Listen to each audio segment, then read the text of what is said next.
आज बच्चे मैं आपको अंतराल से वर्णनात्मक 2 प्रश्न करवा रही हूँ। ठीक है, वो समझा रही हूँ कि कैसे करने। आपको 3 नंबर के आते हैं वर्णनात्मक प्रश्न। तो देखिए इसमें कि पहला क्वेश्चन है, तो हम 100 लाख बार बनाएंगे। सूरदास के इस कथन के आलोक में जीवन मूल्य के रूप में, ठीक है, सकारात्मक दृष्टिकोण के महत्व पर अपने विचार प्रकट कीजिए। इस तरह से क्वेश्चन आते हैं। यह संभावित प्रश्न है। अब देखिए बेटे, जब सूरदास का पालित पुत्र मिठुआ उससे पूछता है कि क्या हम बार बार झोपड़ी बनाते रहेंगे, तब सूरदास हाँ में उत्तर देता है।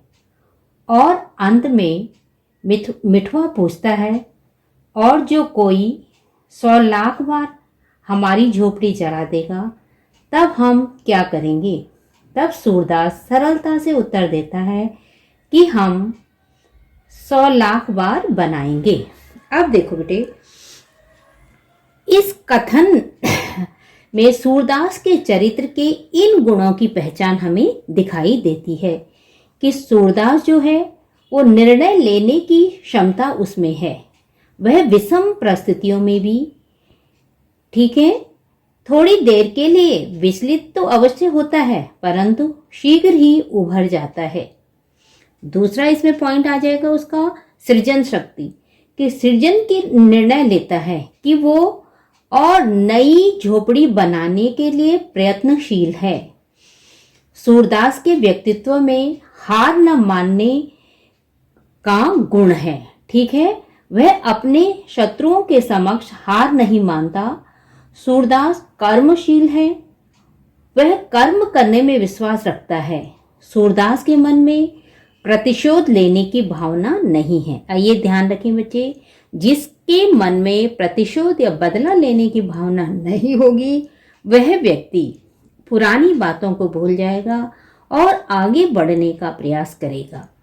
वह सब कुछ जानकर भी इस दुर्घटना के लिए किसी को जिम्मेदार नहीं ठहराता। तो ठीक है बेटे, तो इस तरह से वर्णनात्मक प्रश्न इसी पाठ का 2 ये संभावित प्रश्न है, आ सकते हैं, तो इसलिए आपको तैयार करने हैं। अंधापन ही क्या थोड़ी विपत्ति थी कि एक न एक चपत पड़ती ही रहती है। इस कथन के आलोक में सूरदास पर पड़ने वाली विपत्तियों का उल्लेख सूरदास की झोपड़ी के आधार पर कीजिए। इस तरह से क्वेश्चन कि अंधापन ही क्या थोड़ी विपत्ति, मतलब मैं तो अंधा था, सबसे बड़ी विपदा तो मेरे जीवन की यही थी कि मैं अंधा था, परंतु अब एक विपत्ति और क्या पड़ गई कि मेरी झोपड़ी जल गई। जो पैसे थे वो भी सारे जल गए, जो कुछ जीवन भर की कमाई थी वो मेरे पास नहीं रही। अब मैं किसी को भी कुछ नहीं दे सकता, ना मैं कुछ कर सकता हूँ, और लोगों को ये भी नहीं बता सकता कि मेरे पास इतना धन था, क्योंकि लोग सोचेंगे एक अंधे भिखारी के पास इतना धन आया कहाँ से। अब देखो बेटे, सूरदास अंधा था, उसके लिए यह अंधापन बहुत बड़ी मुसीबत थी। इसके बावजूद उस पर कार्यों के लिए, उसने जो अच्छे कार्यों के लिए 500 रुपए जमा कर रखे थे, वह सब झोपड़ी जलने के साथ ही किसी दूसरे के पास चले गए।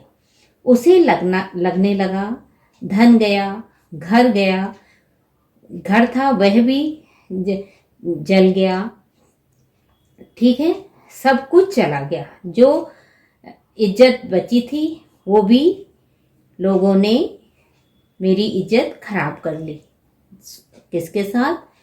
भैरव की पत्नी के साथ नाम जोड़ दी। तो वो यह सोचकर बहुत दुखी हो जाता है। उसके हृदय की पीड़ा इस कथन में उजागर होती है।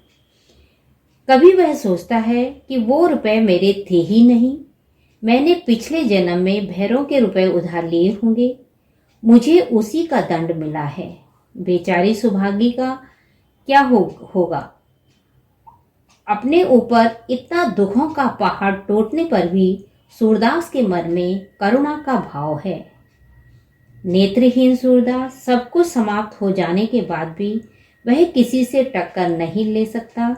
वह केवल अपनी हालात पर रो सकता है। इसीलिए वो कहता है कि अंधापन ही क्या थोड़ी विपत्ति। अब देखो इस तरह से बेटे जो संभावित प्रश्न हैं वो आपके आएंगे। अब मैं आगे एक दो प्रश्न आपका हर अंतराल के दो दो तीन तीन संभावित प्रश्न मैं आपको करवाऊंगी। चैप्टर आपने पढ़ ही लिए होंगे, बाकी सारे कोई भी क्वेश्चन छोड़ना नहीं है, सारे आपको पढ़ने हैं। ठीक है, थैंक यू बच्ची।